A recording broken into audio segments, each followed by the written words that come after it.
What's your wildest sexual fantasy?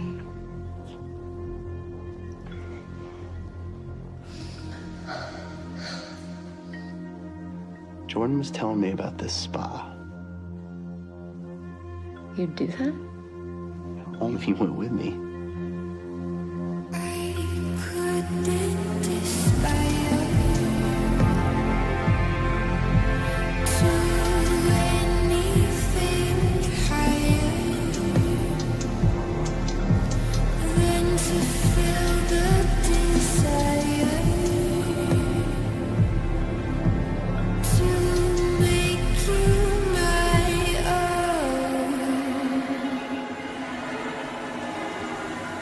Yeah. Let's do something crazy. I wanna be loved by you, just you, nobody else but you. I wanna be kissed by you, just you, nobody else but you. I wanna be loved by you alone. What is wrong with you? Men like you are what's wrong with women like me.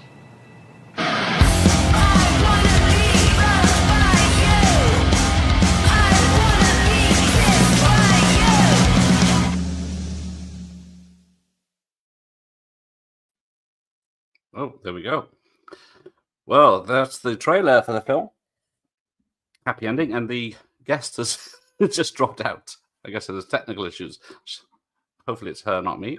But we'll see if she comes back in a second. But I'll say hello to everyone. There we go. Good evening, Matt. Good evening, Mike. And there she is. Hello. Pick me up. Yeah, I don't know. I just kicked you off. It's StreamYard. It's known for that. But I'm back. But you're back. And welcome, Jennifer Wolfe, director and co-writer, is it, for Happy Ending? Yeah, I mean, it was the kind of situation where somebody brings you a script and, you know, like the original script was a broad comedy, Right. just very much about like this couple goes to a happy ending massage parlor and, you know, they're like, they kind of get trapped inside, but it doesn't become like full horror. And it was definitely not kind of this feminist, it's, you know, psychosexual thriller that it became. But I rewrote this broad comedy to be a horror movie. So it ended up being, you know, a page one rewrite, but like it keeps, you know, the character names, kind of the spirit of the original script, but with blood and a lot of my specialty, which is kind of feminist, a feminist point of view, and a lot of focus. I wanted to focus not just on the couple, but on the women who work in the massage parlor and you know, tell their stories too, because I felt like that's just something I haven't seen that much of. You know, like normally these girls would just be killed off. Yeah. You know, they're just fodder. And I wanted to, you know, give them backstories and give them, you know, their own problems that they're dealing with and dive into that. Cool. Yeah, there's a reason that they're doing that, not other stuff. Yes. Which is brought up in the film. Yes. A lot of women's issues in this one. So it's definitely, it's, you know, like I think that in a lot of ways, I wrote it wanting people to watch it and then go home and have, you know, like watch it as a couple and then go home or, you know, watch it at home and then stop it and just be like, I think we should probably talk about something. You know, it's very much about the horror of trying to talk to your partner, you know, in an intimate relationship and how difficult it can be. And, you know, I wanted to make it kind of this, like, you're trapped in this relationship where you aren't having your needs met and you can't seem to talk about it. Then trap them inside this massage parlor, then trapped inside the room inside the massage parlor. And just so that like everything just keeps closing in on them and until they have to finally talk about what is wrong with their relationship. Maybe at the wrong point, but yeah. Yeah. Yeah. Sometimes you need a, you know, a little pressure to get it started. Oh yes, anyone that's been in a long-term relationship will definitely identify with the film. Yes. Yes. So but yes, so the this, you know, studio in LA that I had worked with before brought me this script and, you know, they had like a very, you know, very low budget, micro budget. And wanted, like wanted me to rewrite it to be horror and then like find an actual massage parlor that we could use and just Okay. like, kind of, they're all over the place. Like I live in Portland, Oregon, and, like every block there's one. Is And that what yeah, are they're the just, addresses? Do you have any? yeah. I used to live in LA, and there, like I definitely had this, I would just go into all these places and you get this really like the best cheap massages, but I'm not sure how it works where like if people want the happy ending massage, how that actually happens. Well, exactly. I guess is it you ask and they say it's not that type of place, and then you. I don't know. I've never tried.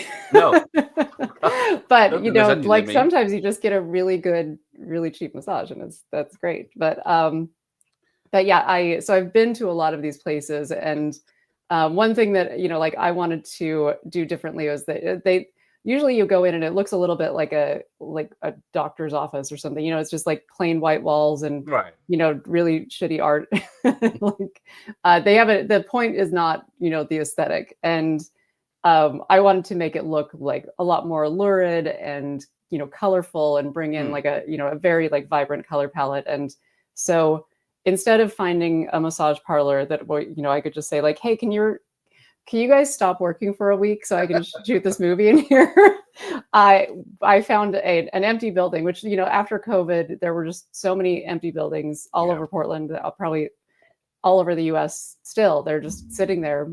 People stopped going places. So it used to be like a shoe store, but it was a massive shoe store. I don't know why it was so big. And it had like it had everything I needed. It was just a big empty rectangle. So I brought a friend in who she was she was an art teacher, and but I knew she could build things, and her boyfriend is a contractor, and so I was like, do you want to build a set? Like just you will be my production designer. And she was like, okay, yeah, we can do that. And it turns out, I mean, it was like, I cannot believe that we actually pulled it off, because it was like, okay, we have 10 days, hurry and build a set. Okay. I don't know why exactly, like it sounds like I made this so much harder than it needed to be. We shot the movie in 9 days, just like shooting continuous, no breaks. And it was just kind of getting everybody's schedules to align so that it could happen, and also happen when we had enough money to rent this building for 1 month, and half of that month had to be building the set, and then the other half had to be shooting it and then taking it down. But my friend, my production designer, Brittany Connolly, she pulled it off, but she was there all night long for nights, just building, like printing wallpaper, because it's very hard, like as a production designer, right? You can't use certain art because you need permission to use certain art, and like sometimes it's even a problem to use like a wallpaper. And so and it was very expensive too. So she created her own, and then like, I just needed things to be on the walls, because otherwise, it's just kind of like it's visually not as interesting. And I was so determined that it was going to look good, and it was going to look kind of like this, like sultry environment. And, I spent a lot of time on Facebook Marketplace, just finding cheap furniture to fill it with. And that was like, when it comes down to it, when people are like, what does a director actually do? I did the directing part, but I also did, just like spend a lot of time haggling with people, trying to get them to give me furniture for as cheap as possible.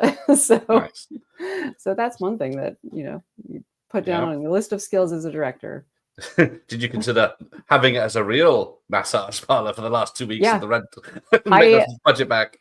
It's actually still there. At the end of the shoot, everybody was so tired, and the owner of the building was just a cool guy who was like, yeah, I mean, I guess just leave it. So all the walls are still there. The furniture's gone because we sold it, but the place is still intact. And I think it's kind of, like it's a missed opportunity. Like somebody could just put a massage parlor in there, like make this reality.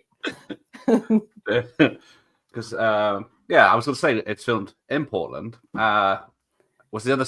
That's the main place, isn't it? And then the other set was it at someone's house for the other bits? Yes, that was actually my friend, the production designer, and her boyfriend. That was their house. So it was just two sets, There and you this go. is how you end up being able to actually pull off making a movie, because a lot of people, I think, they have these grand plans for what they want to do, and they can never kind of get it made because it's just too expensive, and you try to do so much that in the end you run out of money, and then you can't finish shooting it. So like writing something to be in just like one or two locations, where everybody can be in the same place. Everybody's like, we're like moving continuously from scene to scene. Sometimes it was like we have time for one take. Okay. So that's it. You got to nail it. So it's that fast. We'll fix it in editing. Yeah. We definitely did jump cuts and things like that to compress the amount of time, because our first cut of the movie was like 2 hours and 20 minutes, and it was way too long. But a lot of that was just people walking through a room, and we're just like, okay, we got to get them there faster. So like cut out all the space, take it all out. And my husband is he was the editor, and did a lot of the music for it. And so I was there with him, like harassing him quite a bit. Like he's trying to do his day job, and I'm like, no, we got to finish this movie. Stop eating. Yeah. Yes. So, it was interesting to like make this relationship movie and be working so closely with my own partner. And I like, we're, now we're fighting because we're editing it, and we're like, I want to cut this part. No, I don't want to cut this part. And so, so we're like, we're turning into the people in the movie. I was going to say, it's a couple's drama already behind the scenes. Yes. Yes, but Portland, there's not a lot of production that happens in Portland for some reason. It's kind of the best place. I mean, we didn't get any permits for filming. We didn't do any of the things that you're supposed to do. I, was a little like panicked, just thinking like, what if somebody comes in and shuts it down? Then we're just screwed. But that didn't happen.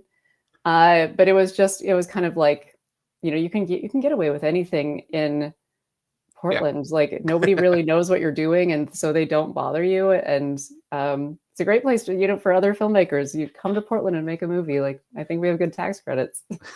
Yes. Never mind Georgia. Yeah, everybody's going to Georgia. I mean, Portland does have this it has an interesting look. That has everything too. It's like it's got the ocean, and it's got desert, and it's got like farmland, and it's got mountains. It's just got all of the types of scenery you could need. It's a little bit like New Zealand. So like somebody should make a fantasy, like if you need to film a fantasy, come to Portland. We've got basically the same thing as New Zealand. Yeah. I think upper left hand side, isn't it, the United States? Yes, we're up, like almost to Canada. On the border, one state away from Canada. We're the part of the U.S. that people want to break off from the rest of the country and form just like California, Oregon, and Washington, and we'll just be our own country. So I think it has a name. I can't remember what the name is, but there's a flag, and there's a movement that's like, no, we want to do our own thing now. Oh dear. Yeah, like that makes sense. Yeah, well, why not?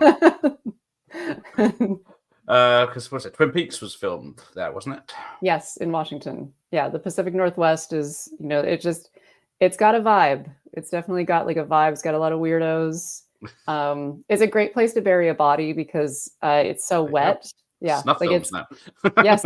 So if you're a serial killer, you should be doing your, like your disposal of bodies in the Pacific Northwest. It does, like, because it's so wet, it decomposes flesh, and so that it has been like. Sounds like an expert. Yes. Don't leave the body in the desert. It's gonna take forever for that thing to break down. Yeah, mummifies evidence. Yeah, right. Yeah. I don't know why I'm doing like a travel advisor, like come to Portland to kill. That's the slogan. Yes. So yeah, there's the link.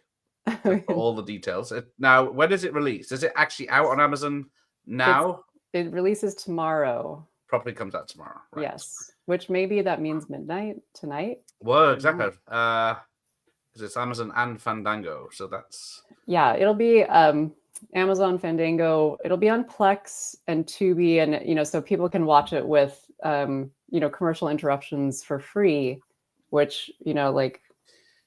And commercials, they're not so bad. Just do it. Just watch it. Watch it on people Plex. are used to it by now.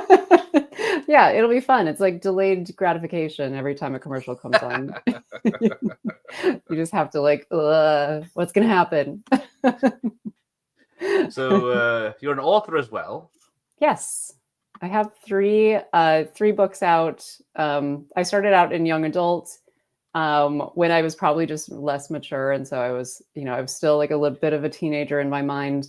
And it was the era of like Twilight and the Hunger Games. So everyone, this is like not to insult Twilight, not that Stephanie Meyer is going to find out, but everyone who wanted to be a writer watched Twilight or read Twilight, and they were like, I can do better than that. And true, but maybe like you might not make as much money. That doesn't mean doing something better doesn't mean you're going to make more money at it. Well, yeah, so you got fan fiction 50 Shades of Grey, didn't we? Yes, like that's not, I wouldn't say like a well-written book, but nobody cares. The people don't care. So so I was able to break in with young adult because like the publishers were just in a feeding frenzy. Yes. And at the time I felt I became very much a part of that the children's book writing community to the point that it started to feel like a cult. And it's something I would love to write a book about that. Yes. People were so into it, and there was just like children's book writing is everything, and reading young adult novels is all. And it was just so like kind of up its own ass. And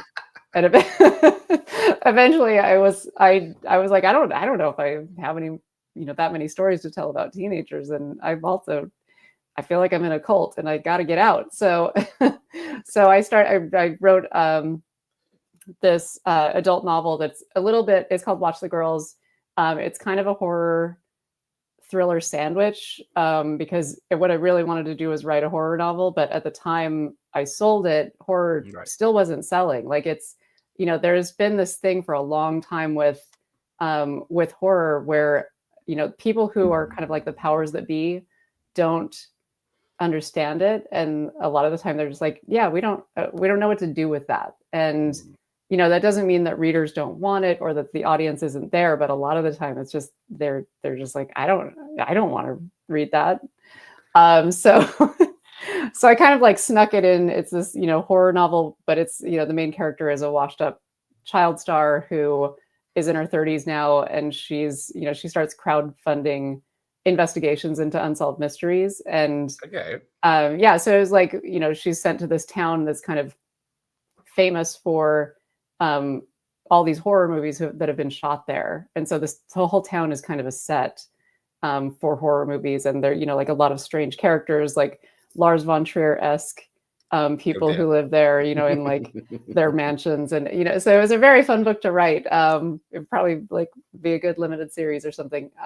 But I, like that was, because I was writing about film so much with that book, and I had lived in LA for a long time. And, I just like knew so much about it at a certain point, even though I didn't go to film school, that it just made sense to start doing it myself. But I kind of like stumbled into it. I don't know that I really like, said, I'm going to be a director and I'm going to get this made. And, like, I just, things just kept happening. And then I was like, I guess I can, I think I could write the screenplay, or I think I can direct this, which is probably not like what most people do when they want to direct something. They like, give anything to do it. But once you're doing it, it's the whole process kind of takes over your life. And so there was like, about a year from the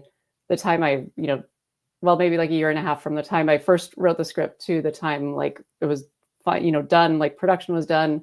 It was a really short pre-production timeline. I think it was like 2 or 3 months to like get, to the point where like day one of shooting, then, shoot in 9 days. And then it was just like right into editing and basically like begging everyone I knew to like let us use their music. Like every musician I knew, I'm like, what do you have? Just, can we use your music? So it was just, a lot of filmmaking on this, this budget level is like learning how to get really comfortable asking people for favors. Right. And asking people to like do things for you. So because it's just, that's the only way. It's the only way to get these things done. But yeah, at the end, I'm so glad that I got the opportunity to make this movie. I think it, like I have a lot to say about relationships and about, like the difficulty of talking to your intimate partner. And, I feel like some of the most horrible moments of my life have been like in arguments with my partner or my ex-husband or a boyfriend or whatever. And it's just like, that to me is so stressful. And I wanted to bring that, like that stress and that like discomfort to a horror movie and, see what that looks like. And I had no idea if it would work. Sometimes you just have to like try things out and okay, well, all right, that worked. Okay. Well, it works. Yeah, you can feel the tension when those conversations start. Yes. So like, what was the inspiration? He's getting a little Only God Forgives, but there's a what gave you your inspiration for the look for a start, or the style look, you wanted to do?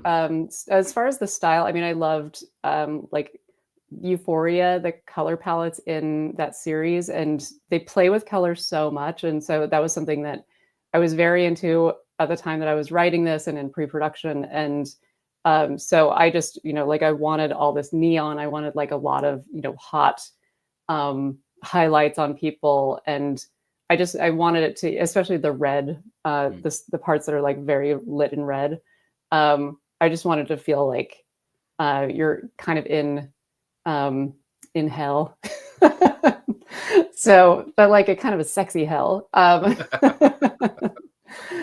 the inspiration for, like my co-writer, Corey Moss, I think he took a lot of inspiration from his own relationship and just like conversations he'd had with his wife and like how difficult it is to like get on the same page with somebody when you're talking about sex, and sex is like one of the most difficult things to talk about. Like, it takes all the sexiness out of it to talk about it sometimes. So like, I think he brought a lot to it, as far as like that inspiration. And then I expanded on that. I've had plenty of my own experience. I'm ex-Mormon. So, okay. And I don't know if this is like a fun fact for people. Mormons have a really high divorce rate because they get married so young and they don't have any experience. And they're just like, I don't know what I'm doing. I'm a child who just got married and now I'm supposed to know how to do this. So I got married really young and basically spent the next 20 years of my life like arguing. Right. And so I brought a lot of, that like dynamic to the relationship and the difficulty of like when you don't have a good foundation for your relationship, then it just keeps like getting worse and worse and worse. And it gets harder and harder to talk about anything because you can never like get back to that beginning where like it would have been fresh. Like, I always think about like, women who fake orgasms with a partner. And like, once you start doing it, you can't stop. Like you have to say up front that it's not working. But like a lot of people just don't because it's too vulnerable to say and you don't want to hurt somebody else's feelings. And I think that's, that is something I wanted to bring to this a lot. Is just the, this main couple, Bryn and Ezra, that Ezra's kind of clueless that, something's wrong because it's so hard for his partner, Bryn, to talk about anything. She's she doesn't even really know what she wants, and so she can't tell him. And I think this is like a very familiar dynamic with a lot of couples. So when we screened this in Portland, I had a friend who had never seen it come up to me after, and she was like, "Have you been eavesdropping on on me and my boyfriend talking?" So I felt like that was, like that came through, and like I really, hit on something that is very familiar, and that people can relate to, and they can see themselves in these characters. But then, as far as like the other inspirations, like there's a character named Victoria who is one of the massage girls, and she has I actually don't remember writing her a lot of her sections. Like she has these really great monologues that she has at a couple of different moments, and I just kind of like went into a fugue state writing those monologues, and then that was like, okay, well, this is the direction that this character is going to go. It wasn't really planned. It wasn't planned so much. Sometimes you just fade out and let something else in. Well, that's how Stephen King did it. So yeah, I mean, yes, that, and it was medically done, but yeah, so many drugs, lots of drugs and alcohol. Was there a hush in the audience when those sort of conversations started in the theater? There's like it went dead silent in the thing because everyone knew. Yeah. Oh yeah. This is us. Yeah, and I could feel like the temperature change in the room, like it got hotter, like everybody started sweating. There's going to be a conversation in the car on the way home. Yes, and that's a thing that I think about. I love that moment in the ring when early on in the ring when the American version, right. Where there's this flash of like the body of the first girl who dies that you see die, and she's just like, it's so gross, and it's so short that you can't really wrap your mind around it. But I love showing that to people who have never seen The Ring and feeling the temperature in the room change. Like it drops, like it goes cold. And I feel like that's, one thing that's so fun about watching movies in a theater with other people is like absorbing their energy and feeling like the energy kind of like moving through the room. And everybody's just like they're having like kind of a visceral experience and reaction, especially with horror, which is like those are the movies that I will still like go to in a theater as much as possible, because I want to be there. I want to hear people like yelling at the screen, and I want to feel how uncomfortable they are. So well, then you wouldn't enjoy a British cinema because it would just be silence the whole time, and then people get up and leave, so you'd have no response to know if they liked it or hated it. It's just as long as it's not teenagers with mobile phones, it would just be an audience of silence, get up and leave. Oh my god! I mean, I'd be so like if I screened it in England and had that experience, I would just be like, I don't know. I guess this movie's terrible. Yeah, you'd have no idea. But yeah, so let's see the cast. When did you cast this? Is it people you knew, or is it because you've done some shorts with some of the cast, haven't you? So I didn't know pretty much anyone except the actor who plays Ezra is his name's Bradford Downs, and he was a producer on the film, so he was like kind of part of it from the beginning. And right. I watched his audition tapes, and so when I did my rewrite of it, I had seen like, okay, this is what this guy can do. Like he was, he's got he's great comic relief in this. Where there is a lot of serious stuff happening in the movie, but like I needed him to bring the lightness and take the pressure off at different moments. But everybody else I found on Backstage, which is like a casting website, and it was just watching, like I was the casting director among other things. But I just, went through audition after audition, and I was, I would find somebody that I loved, like Lex Helgerson and Zoe Kersey, who played two of the other leads.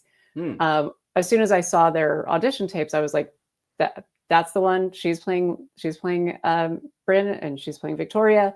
and this is going to work. But and they could, like the people that I brought in were able to do accents too, which I was very nervous. I wouldn't be able to find people in Oregon who could do the accents. We didn't have the money to like fly people up from LA, right, and like accommodate them. So it was just this, like I hope there are good actors in Portland, and it turns out we have actors here, and they were amazing to work with. I was definitely like in the beginning, okay, I want to cast you, but I'm going to need you to read the script first because it's like very sexual, and there's like I just want to make sure that you're comfortable with what we're going to do. So had to get their approval first and make sure they were cool with it. But it was so fun. I mean, I worked with the actors a lot before we started shooting because I knew that we were going to have so little time, right. that we were just going to have to like roll as like as fast as possible. So I talked to them a lot about like a lot about Esther Perel, and like kind of like brought in a lot of like sex therapist advice, and like these are the things, like you got to understand what these characters are missing. So like I was giving them a lot of homework, to like, you need to read this book, like and I think they might have done it. You didn't test them? No. I mean, they just like, I think they just understood. And, that's one of the things about like, I spend a lot of time as an author, and you get a chance as an author to write a lot of internal dialogue so that you can kind of like understand what your characters are thinking. But with a screenplay, you don't do that. It's all action and dialogue. And so I think a lot of screenwriters end up not really understanding their characters fully. So sometimes they're doing things and they're just like, well, I don't know why they're doing it. They're doing it because I need the scene to happen. And really, like you have to understand like what the path this person is on internally, and also like think about how does that affect like what they're actually doing on the screen. But I think that helps for the actors to have like a set of characters who are like, okay, I understand what this person is dealing with. I can work with that. But just like as far as people who are just starting out with screenwriting, it's I think important for them to like get to know their characters, not just as they're writing a screenplay, but like talk to your characters, like write out, like do a questionnaire with your characters, know your character's birthday. But one fun fact about one of the characters. So there's a character who's he's a homeless person who is seen throughout the movie masturbating in public. And we've all done that, so yeah. Yeah, we all do it from time to time. But so that actor is his name's Andy Lindbergh, and he was in Stand By Me, Stephen King's Stand By Me. He played Lardass. Yes, he did. And so he's one of the only ones that I knew him, like he's a friend of mine. So I came to him with the script and I was like, do you want to play this character? A masturbating bum. Yeah, would you like this? And it was his idea. He was like, yes, I want to do this. And I'm picturing this character like wearing kind of a bear costume. Right. And that was not originally in the script, but I was like, yes, let's do that. I love it. I don't know why you're wearing this, but it kind of came to inform the character a little bit more. Like he's stuck in childhood, and his he had this like abusive mom who this is like, I don't know if your audience is down for these fun facts, but why not? A thing people used to do when they caught like mom, I guess like a lot of the time it was moms, if they caught their sons masturbating, they would like pour hot water on their hands, or like, they would like physically punish them this way. And so I wrote that in to the character, like he is like stuck in this like moment in childhood when he just can't like get past the fact that his mom like punished him for doing this thing that is like natural to a little kid. And then he, like still wears this little, bear costume and carries around little toys. And just keeps talking about like he's bad, he's doing something bad, and it was just he was so much fun to write. He's so much fun to work with. He's like got the biggest personality, so but also a really big voice. So he'd like blow out all the mics when he yelled. So our sound guy was like, we're gonna have to redo that. Like we're gonna turn everything down, so that you can do your full-throated yell. But those were some of my favorite scenes to shoot. So why did you go independent? Do you think you'd never get a studio to back this? I don't know. I mean, I think a lot of things now, like if you want to try something a little more risky, or something that just like, I don't know if this is like studio material. Yeah. You can do a lot more with, you can do so much with no money, really. Yeah. And it really forces you to, find out what you can do and like find workarounds. And, like, I think having that pressure of like such a low budget and, the like constraints of, not being able to just shoot wild, shoot all over the place. And, I think that like, it's the reason we have movies like Evil Dead, where, like Sam Raimi didn't have a lot of money for that. And so he just like, what can I do? I'm just going to try some things out. Like, how about a bunch of like people vomiting white goop, like milk vomiting. I don't know. Maybe milk, milk is cheap. Milk was cheap back then. So, but yeah, I think it's, also nearly impossible to get a studio film made. And so, I think, that's where most people want to end up, is like doing something that big. Yeah. But in order to do a movie, you have to do a movie. And so like, this was my opportunity to direct a movie, and I jumped on it for that reason. But I also felt like it was, it was something that I could like do some experimentation with. Well, exactly. Yeah. And like, how can I make a movie that is, so heavy, heavily into like this personal relationship, and can I also like bring in the horror and, combine these two things? And it's almost like if Judd Apatow were to make a really low budget horror movie, because I love Judd Apatow movies because of the conversations that they have, and like the dialogue is so good. And I just, I don't even care what they're doing. I want to just hear them talk.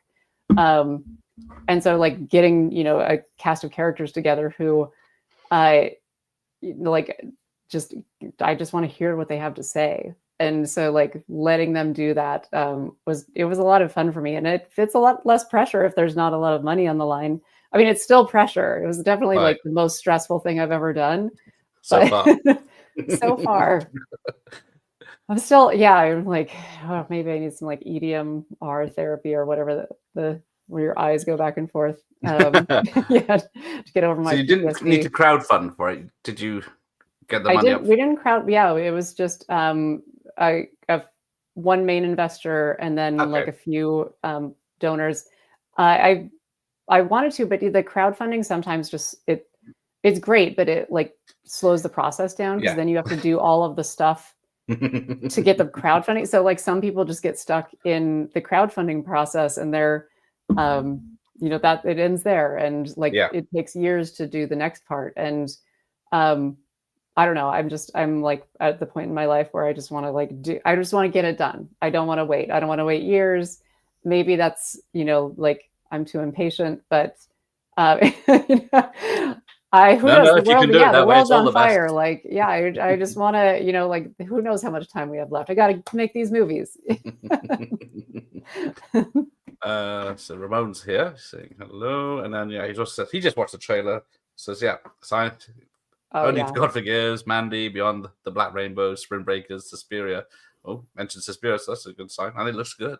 Yeah, well, I love, Mandy and Beyond the Black Rainbow are some of my top 10 favorite horror movies. I love Panos Cosmatos. I'm so excited for his next movie. They're just like everything he does is, I don't know which drugs I need to take in order to make something like that. Like I need to just break out of this reality, but he's so amazing. But yeah, like my all of my color decks and like my inspiration photos were like so much Mandy, so much Beyond the Black Rainbow, and Suspiria. So yeah, but then tonally, this is very different. Like the color palette is very similar, but the tone is much more like comedic and lighthearted. So is it though? Sometimes people. Would you say it's more dark comedy than Yes, it is? it's dark comedy. I mean, people were definitely laughing in the theater when we screened it, and I never realized that it was that much fun to make people laugh because I don't normally write comedy, but it was delightful. Like I can see why people become comedians and why they go like in that direction, but it also is so painful if you don't know people are going to laugh. Like I think I'm funny, but does anybody else think I'm funny? Everyone knows I'm funny, so that's all right. Yeah. It's like, yeah, Monsters Inc. taught us that laughter is better than horror. So there you go. Yeah. You got to laugh. You got to take the pressure off, and then like ramp it back up again. Are you working on anything else for the next one? I have a number of screenplays that are kind of in the process of like, maybe they'll be made, maybe they won't. One is actually based on. So I have a short film on my website called "You Will See Us," and I wrote a feature version of that script about 7 years ago, during the first Trump presidency, and it was very, it was about a female rideshare driver who picks up an incel on the night of this men's rights uprising in Portland, and so that one made the rounds. That's probably the most, like, as far as the closest I've ever gotten to having a studio film made is that script.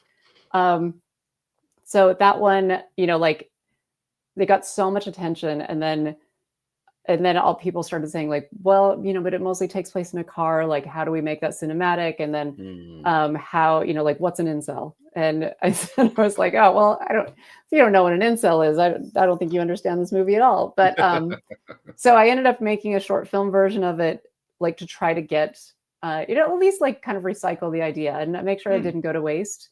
But that one's been revived because, like the manosphere is everywhere, and like it's now kind of like found new life in the 2025 hellscape. So I have another movie that is called The Clinic and is about it's a nuanced take on aborting the Antichrist, and it takes place, it's kind of like The Omen meets Handmaid's Tale, so it's like it takes place in a near future where abortion's been banned, and like if you like obviously if you're pregnant with the Antichrist, you want to just like abort it. so that one's that's another one that's kind of in development, and then I'm working on a book that hopefully will see the light of day. It's called Bleeders. And that is about a cannibal apocalypse where women start eating men when they're on their periods. So clearly I have like a lot of similar themes, a lot of just torturing men, or, like, which is funny because I actually really like men, and, like I don't, but I end up writing a lot of things where it's just like murder them. So I don't really want that. It's just, okay. It's where my mind just goes so often. I don't know. It's only some, like we don't need all of them. In the herds. Yeah. So those are some things that I'm working on. And then I've shot a short film with several of the actors from Happy Ending because they're here in Portland, and so that will probably be making the festival rounds after I finish editing it and shoot a little bit more. But yeah, time to sleep at all? Yeah, I should do that. Yeah, that's what I'm saying. Like, we're running out of time here. I gotta get all these things going. Gotta write all the things. Yeah, I mean, if I could just do one thing, it would be writing, because then you can just like get it all done. But it's so hard to get a movie made, that process, like, that takes it out of you. I could write, like, I could just write all day, and that would be great. When was this one in the can? How long has it been between it's finished? It's been about a year. Right. So about a year since it's like completely finished, and then did our first screening in Portland. Just like a little under a year ago. And then I was going to do more, like do the festival circuit, but it got picked up for distribution. And then it's like, well, I probably shouldn't have, some people have, like, the festivals are like, well, you can't submit your film to us. You already got distribution. So, like, then you're cheating. So yeah, and also, like, we want people to watch it on streaming, and get the views, and like, don't eat into your own audience.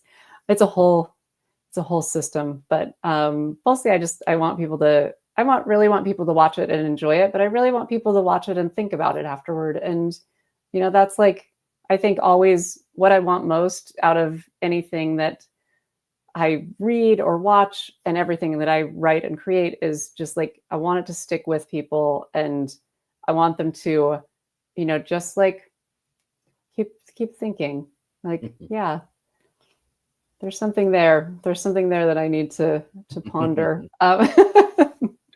So yeah, I'm trying to be a cult leader, apparently. There we go.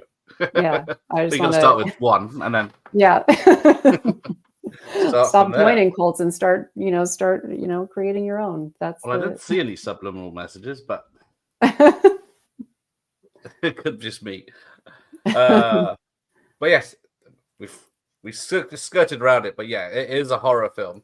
In the end. Yes, in the end, we're it not going to is. spoil anything about who and what and where and with what, and yeah, there are twists that we can't. Yeah, we don't want to give away too much. But yeah, it's. I would, next movie, I would love to get, like, even bloodier, do way more, like, more injuries, more percent. I love the process of, like, seeing the special effects evolve, and like what you can actually do. I really like practical special effects, and so I would love to do, like, a monster film or something like that. I just, like, yeah, there are too many movies in my head. I got to get them all out. There you go. Because yeah, was it all practical? Was there any CGI gore at all? The only thing is where there are some gunshots, and so putting in, like, a little flash of the the muzzle fire, but otherwise it's all practical. Yeah, and it's it's one of those things where, like, it's very hard, like, you only have so many takes until everything is all bloody. And then you're like, well, we're out of sheets. Now we have to go get more sheets for, so, or we're out of neck wounds or whatever. There's a limited supply when you have, this, like, budget constraint, like, to how many times you can go through and do, do a kill or do a wound. But luckily, I had a really good special effects person who, she was doing everybody's hair and makeup as well.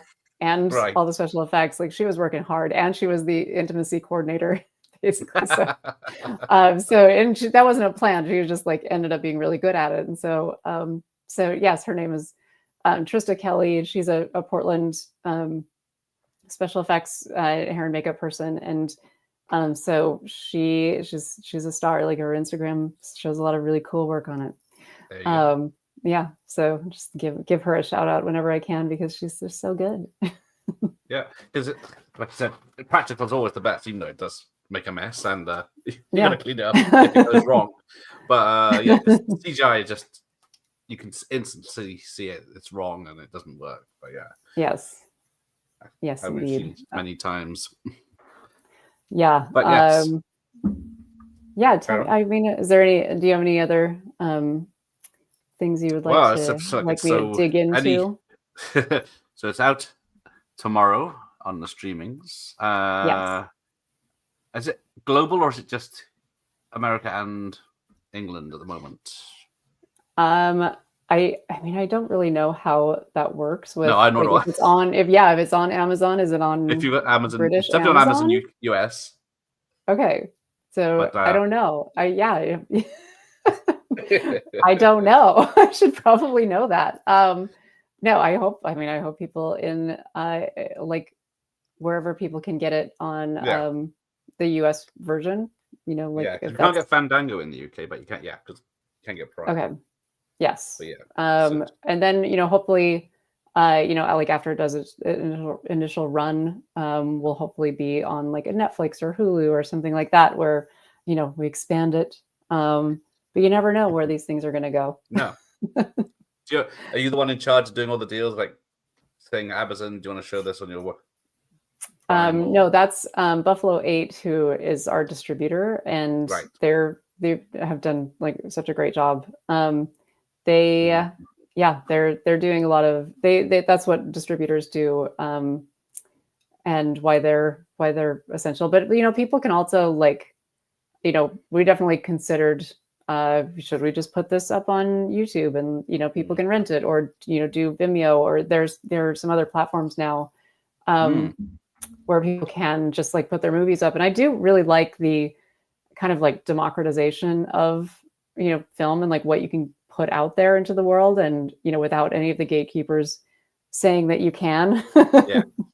But that's also the problem with it, is like if you can do that, then there's so much that how do you get seen, how do you get discovered? So that like becomes a difficult part of the process. But luckily we found a good distributor, and they've been great for us. So yeah, so that I can just do things like this and just talk about where to bury bodies and joining cults. Exactly. So yes, be careful who you rub up the wrong way. Do they not have these? Like, is this a thing in England? Like you're just walking down the street and it's like a, just a little janky massage place that like who knows what goes on in there. I've not seen any myself. I don't know if it's a thing. It's like strip joints aren't a thing as much here either. Oh, really? Well, yeah. They're definitely in Portland. Portland is the strip club capital of the United States. I think it's we have more strip clubs per capita than any other city. And maybe a sketchy massage parlor too. But it's because of the nudity laws in Portland are basically like you can legally be naked. Like just walking down the street. Okay. So so it's legal. So that's why like the nudity here is just like, yeah, go for it. There's a naked bike ride in Portland every year, and it is hundreds of people riding bikes naked through the streets, and it's like it's a weird place, Portland. Yeah, is it people you want to see naked though, or is it? Yeah, nobody looks great. Even the people who look great don't look great because they're riding a bike. So well, yeah, riding a bike naked's not going to do you any flattering, is it? Yeah, it's not. It's not what I want to see. But it's like you have to look. If it's there, if it's going by. Well, yeah, it's like they want you to look. Yes. Yeah. But yeah, it's mostly pubs it's in the UK. So yeah. Yeah, no stripper poles in the pubs. Yeah. Well, America, Americans are we're all over the place. What are we even doing? Just ruining things. Yeah. So it's not a horror film about sex as per se. It's sort of great cannibal intimacy film by Claire Denis, all about devouring love, called Trouble in Mind. I mean, that sounds good. I do love cannibals. I mean, this, I think this is more about, this film is, it's not about sex in the way that like, it's going to be, it's probably not going to be something you watch and you're like, this is going to be hot. It's going to be something that No. that you watch and you like you've walked into a trap, and now it's going to make you very uncomfortable because it's going to make you think about how women view intimacy and and how awkward sex is just in general, and how like you might have no idea what your partner is thinking about or wants, and so it's gonna be that kind of experience. But it is, like it's in some ways about the way that everybody in this massage parlor, nobody's really getting what they want out of sex. They're all kind of like it's like a transactional thing for a lot of them. And like exploring that kind of like transactional nature of sex was an interesting thing to me. And one of the massage girls who is kind of the bad girl of the bunch, she's gonna show everybody like a different perspective on like what it looks like when you just stop caring about what anybody else thinks and you do whatever you want. And so don't want to give away too much, but it's fun. So maybe take you off. Yes. This is spoiling your own film. Good evening, operator. Hello. But yes, it's so available in a few hours. Yes. If you, I guess you're in the West Coast. I'm in. I'm in. So yeah, and I can't do the math. It's 2:00 here. Yes, it's going to be available soon. Yeah, I'm very excited. I hope that people reach out to me and tell me what they think. Like, I really want to know what the experience is like for people. Because I think that it's just I'm trying to do something a little bit different than the traditional horror narrative, and that's that can be like that can make it really hard to like tell people what your movie is. Like it's if you're too many things, like is this relationship horror? Is this a horror comedy? Is this is this an erotic thriller? It's like it's kind of a lot of things, and that does like make it hard to categorize. But it's also the thing that I enjoy doing the most is like combining things that people haven't seen before. So yeah, and I think like doing it with a lot of I think the movie has a lot of heart, and like it's ultimately I love all the characters, even the bad ones, even the bad guys. I have like a very soft spot for every villain. I think their motivations are they're the clearest. And I understand like, okay, I see why you're doing what you're doing. It's sometimes harder to write like a nice character or just like a normal person because they don't have the same kind of like strong motivations as a villain does. And like they don't want something as much as the villain does a lot of the time. The villains really drive the narrative. And, so I love writing that. And it's so much more fun for actors to play, I think, for that reason, like you get to explore the dark side of people. Like the one of the actors who played one of the massage girls who's, like got a, dark path in the movie, has mostly done comedy. And I love when comedy, actors who like generally do comedy, like try out horror because they're often so good at it. Like it's, it's just two sides of the same coin. And, like there is something so like funny about horror sometimes, even like when it's, even when it's not funny, it's kind of funny. Like I think about like Hereditary, like the head coming off. Like it's terrible, it's horrible, but it's also like great and kind of. It's like Robin Williams. He goes from comedy, playing Mrs. Doubtfire, to doing Insomnia or 1 Hour Photo. Yeah, and those are some of the best roles. And I'm not sure why comedy actors are so good at horror, but I really want like every comedy actor to do a horror movie. I think it should just be a rite of passage for all comedic actors. Well, it's the same with a lot of people I interview they're the nicest people in the world, but then they'll play a right bastard or someone that's a Yeah. terrible killer, and then they're very convincing, and you think, "Ooh, I what's think that's coming out like, there?" yeah, I think it's also that has been my experience of, people who are really into horror movies, I think are like more stable than normal people, more mentally stable. Like, and, like a lot of the time the, horror authors um, and screenwriters are just, they're so normal looking and they're just like very, high functioning. But I think there's something, like with horror, I think it's really good.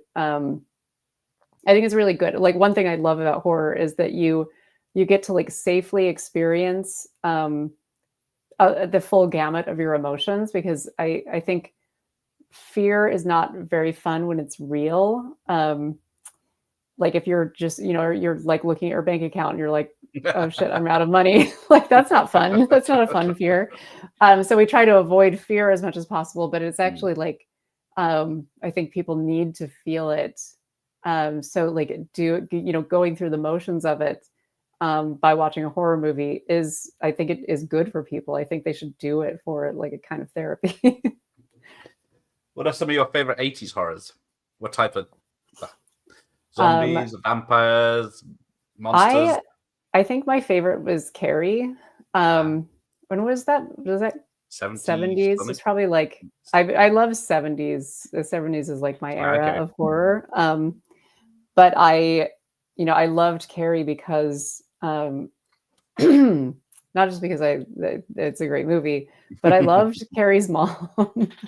Carrie's mom is like, she's one of the greatest villains of all time. Like she is such a, like I think somebody who's a fanatic is so good as a horror movie villain. And she was like really, she made me so uncomfortable. And, just like moments when she's kind of like standing behind a door, just like staring, waiting to murder Carrie. I was just like, she's incredible. Like, she should have won an Oscar. I don't know. Maybe she did. She could be a real person as well. Plenty of people out there like that. Yeah, but I love, Evil Dead is like, and Evil Dead 2 are some of my all-time favorites. Alien and Aliens, which I think are just two of the greatest movies ever made. Just I don't know if you consider them sci-fi or horror. What's the trouble? They mix both, don't they? Yeah, and I saw the I can't remember his name right now, but the guy who wrote Alien, and I saw him speak at a screenwriting conference. He was like probably in his 80s, and he was talking about the inspiration for writing it, and it was it was the face hugger. It was like basically about being raped in the face. So he was like, I can't think of anything scarier than that. So I'm going to write that as like, that's going to be the way that this monster functions. And I was just like, you're a genius. It worked. Yes, it's terrifying. It was really funny watching him speak. Somebody in the audience raised their hand, when it was time for Q&A. And they asked, why is Pirates of the Caribbean 2 the greatest movie ever made? And this guy who wrote Alien is like, it's not. yeah. Of all the ones to pick. I hate to break it to you, but it's not the greatest. It's not even better than the first one. So that's screenwriting conferences are fun. Yeah.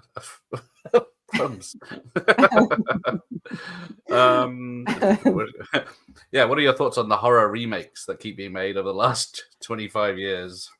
No good. Yeah. When the studios have some no good ideas. Yeah, like I think some are great, but like take the remake of Carrie. I don't think that it brought, like, I don't think it brought us anything new. But now Mike Flanagan is making his version of Carrie, which I think is going to be a limited series. Yeah. And I feel like that's not just going to be like, I think there's a difference between when somebody wants to make a remake and it's the studio doing a cash grab, and when somebody just wants to do it because they're the right person to do it. and they have like a whole new perspective on what can be done with it. Mike Flanagan is one of my favorite filmmakers. And he's just like, he's genius, and he's a huge inspiration to me because he does also have these like really interesting conversations happening throughout like his series and his movies that really like stick with you and make you think. And like aside from the fact that like, I don't know, Midnight Mass had one of the greatest vampire like bloodbath scenes I've ever seen in my life.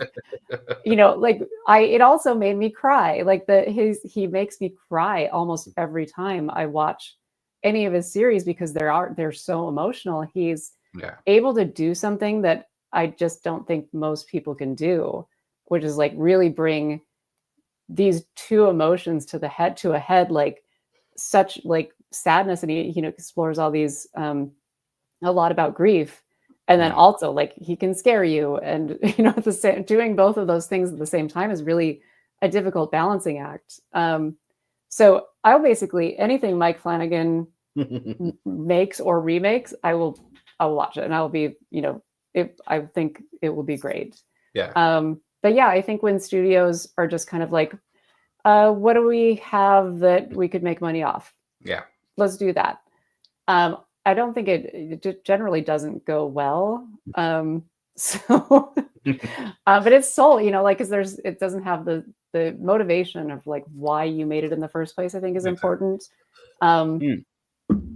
It's the movie making a lot of the time, it ends up being kind of like a calculation of like, we need this actor, we need this director, like we need these people to add up into like something that the algorithm will like. And it's less about like, is this a good idea? Should we? The 80s had remakes, The Thing, The Fly, and the Blob, and then of course, and then everyone loves those, and then they remake The Fog. In the 2000s, everyone hates it. And others. I kind of wish somebody would remake a movie called The Stuff from the 80s. Do you remember The Stuff? I got my stuff here. Where's my stuff? It's up there. But yeah, I love The Stuff. It's just edited like it's someone on crack. But I would love to see a remake of that. So, I think there are like lesser known movies that I think are kind of just sitting there waiting to be remade. And like, I think the thing that people should be asking instead of like, how much money can we make on this is why this movie now? Like, why do we want this? Wait, are we like answering a question people are asking? And I think Carrie's a great one to like keep exploring, because there's so much about like bullying that keeps evolving and that is like part of a conversation and is like in the zeitgeist. And so it becomes like there's fresh meat there, but some of these, some of them it's like, well, I don't know, why remake The Fog? Like, is it because we have CGI now? Yes, what are you going to say that's different from the first one? But yeah, I would love it. So one of the movies that was an inspiration for the book I'm working on is a movie called it's not called Attack of the Cannibal Mothers, but it's like the day the mothers attacked, and it's like one day mothers just start eating their children. And I think somebody should remake that movie. I thought it was great. It like really stuck with me for the rest of my life. Just the fear of like, your mom's always hovering over you, and like, helicopter parenting and like gentle parenting. And there's just something there that like somebody could remake that movie. I wish I could remember the title of it, but it's basically like, They always remake the bad ones. Yes. Yes. Find the bad ones and remake those, because they're usually good ideas. They just didn't have the know-it-all to make it a good film, or the expertise. Trouble Every Day was declared the movie. I was wrong. Really good movie. There you go. Just like Raw. Raw was good. Raw. Raw was kind of like Suspiria, in that it was just, Suspiria is like, this is the worst ballet school ever. You could just go to a different ballet school. But like Raw is, it's such a strange, like these people who are just, going to veterinary school. Like so strange. I did see a really good American. I didn't see the American remake. I know there's an American remake of this movie called Speak No Evil. Oh yeah. And I saw the Danish version of it. And I do want to see the American version too, but that, I'm not sure why they remade it as an American version, because it was in English for the most part, even though it was a Danish movie. It wasn't dubbed or anything. It was just in English. But it was one of the most uncomfortable movie watching experiences I've ever had. It's the kind of movie where I had to like convince other people to watch it so that they could be uncomfortable too. Right. Like I need other people to suffer with me. So I was just like, please, everybody watch this movie so that I don't have to be alone with this feeling of like, oh, passing the fear on. Yeah. Oh dear. Yeah.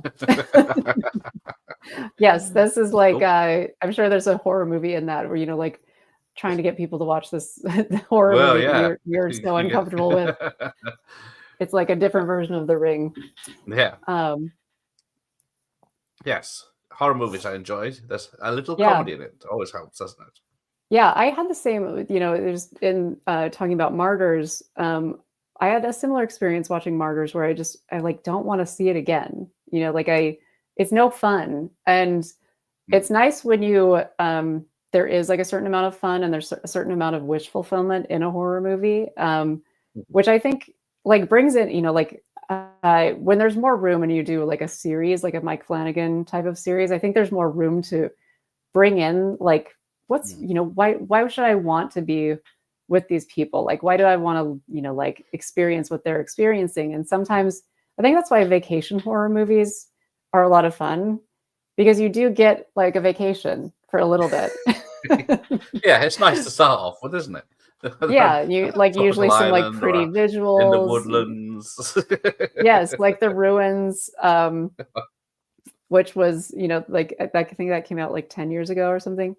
But you get to like go on vacation to Mexico for a little bit before you get trapped on like the ruins of a place that you shouldn't have gone to in the first place. But yes, and it, like Evil Dead, I think is such a perfect like this is fun. It's a fun thing to experience. I am curious, like, what do you think of the Evil Dead remakes? Like the most recent one. I didn't like Rise. Yeah, I didn't like that one as much. Tell me why. So no, I didn't get on with it. I didn't like any of the people in it, I think. I didn't like the characters. Yeah. Apart from the main woman, and then spoilers, yeah, she turns. Yeah.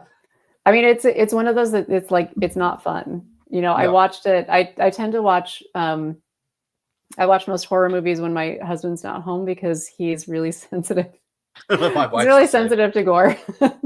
One time we were actually watching a Mike Flanagan movie. We were watching Gerald's Game, and there's a degloving in it, and my husband passed out, and I thought he like started kind of convulsing, and apparently it's this thing called convulsive syncope where you pass out and it looks like a seizure, right? But it's caused by your blood pressure spiking or dropping too quickly. And so he saw this degloving and it was lights out. And so we went to the ER and it was a whole So I protect him from the things I'm watching, but I watched Evil Dead Rise. I made sure to watch it like I'm home alone. It's dark. I'm like trying to make it trying to make it as scary as possible for me because like I enjoy that. But then in the end, I was like, I don't want it. Like I don't want to feel like this. I'm feeling too much. It's too much. Yeah, Gerald's Games. Because I read the book back in the day when I could read. But yeah. Yeah, but yeah, that's scary. Just the thought of being trapped there myself, just handcuffed in the middle of nowhere. Yeah. No one knows you're there. No one's coming. Yeah, but it does have the wish fulfillment for a little while. It does have the wish fulfillment. Yeah, it starts off nice, holiday. Yeah, didn't have Tried too hard, Evil Dead Rise. Yeah, set so many things up. Like it's lingered on something like down in the basement. The shredding machine is just like, oh, this will come up later. Yeah. I do. Yeah, I think. I mean, I'm not very sensitive to gore because I've just seen enough. And like when I was telling you before we started that my dad owned a video rental store when I was growing up, so I would just go and take whatever I wanted without renting it. I was just like, okay, I'm going to watch that. But that was when people were watching Faces of Death, which was like a series of just like real life deaths. Yeah. And I watched them over and over, which I probably shouldn't have been doing when I was like 10. But I was like, especially animal attacks. It was so, I was like, I can't stop watching these animal attacks. There was also in the 90s a lot of TV shows that were like about animal attacks, and I don't think they really show these as much anymore. When Animals Attack was the name of one of them. But yeah, I was just like so into just like, this is so horrible. I can't look away. But yeah, so now I'm generally not bothered by certain types of gore. It takes something like pretty extreme to get me there. Usually stuff being done to eyes, eyes and fingernails. Like. Yeah. Fire in the Sky, which, I guess is more sci-fi, but I don't know. Maybe it's horror. Yeah, it's scary. So I don't know if it counts as horror. Yeah, there's this scene where like a needle is coming at the main character's eye as he's abducted, and it just gets so close, and I can't, but then I would watch it over and over again because I couldn't get it out of my head, so I was just like rewind. Okay, yep, it's still bad. Still don't want that. Was there an adult section to your dad's video shop that yes, there was stay in the horror? There was the Blue Book.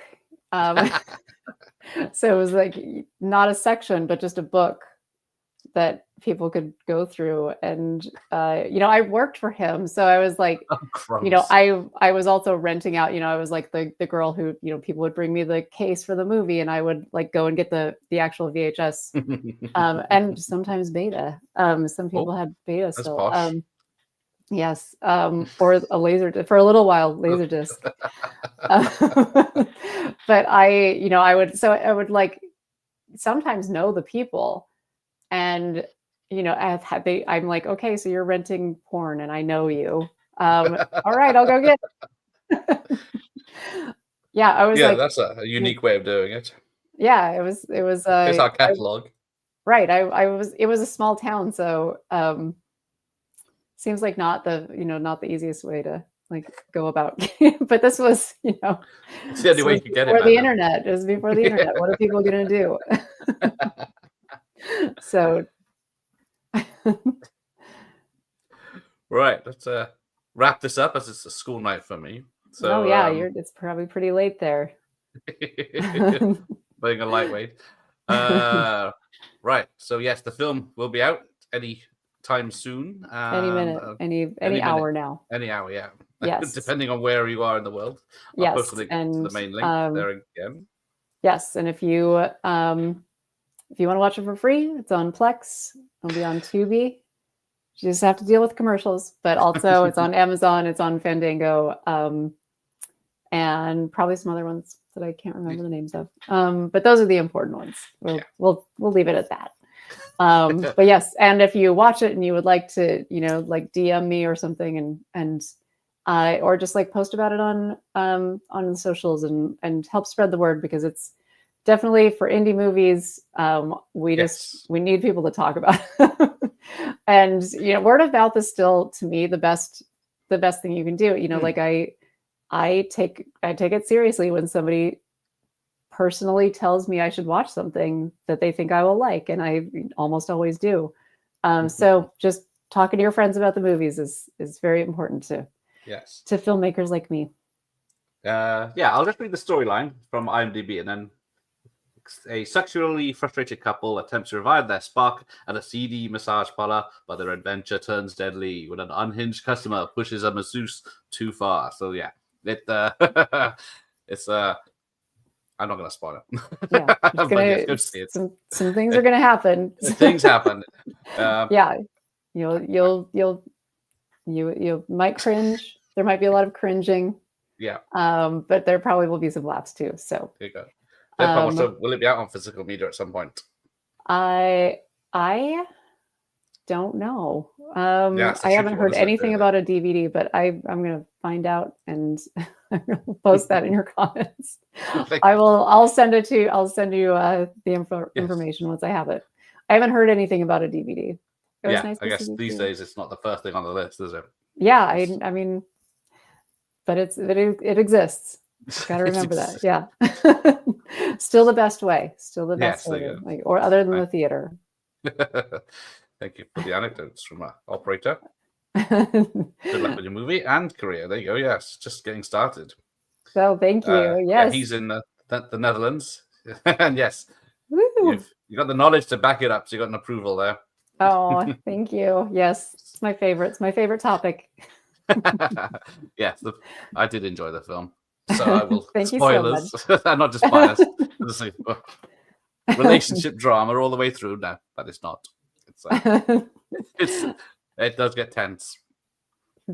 Yeah, I'm excited. Yes, I'm excited for people to watch it. So thank you so much for helping me get the word out. No problem. Well, but yeah, I'll keep posting about it anyway. All right. And then your details will be in the description of this. All right. Remember to do it later. But yes, yeah. I know you're probably getting pretty tired. Go take the rest of the night off. Yes, I'll have some rest. They're both going to watch it on Tubi, but he likes owning his favorites. Okay. But yeah, so yes, we'll copy you a DVD especially for him. All right. Yes, I'm going to burn you a DVD. All right, thanks for everyone, and check it out. The link's in there as well, just in case you did this. But yeah, happy ending. Was it 2025? Isn't it? Not happy endings. Happy ending. Yes, just one happy ending. Do not Google happy ending. Just Google happy endings 2025. Otherwise, you go down a rabbit hole. Yes, there you go. Thank you for your time. Thank you. I like being called Miss Jennifer. Miss Jennifer makes me feel fancy. All right. Take care, everyone, and thank you, Jennifer. All right. Thank you. Bye, everyone. Okay. Bye.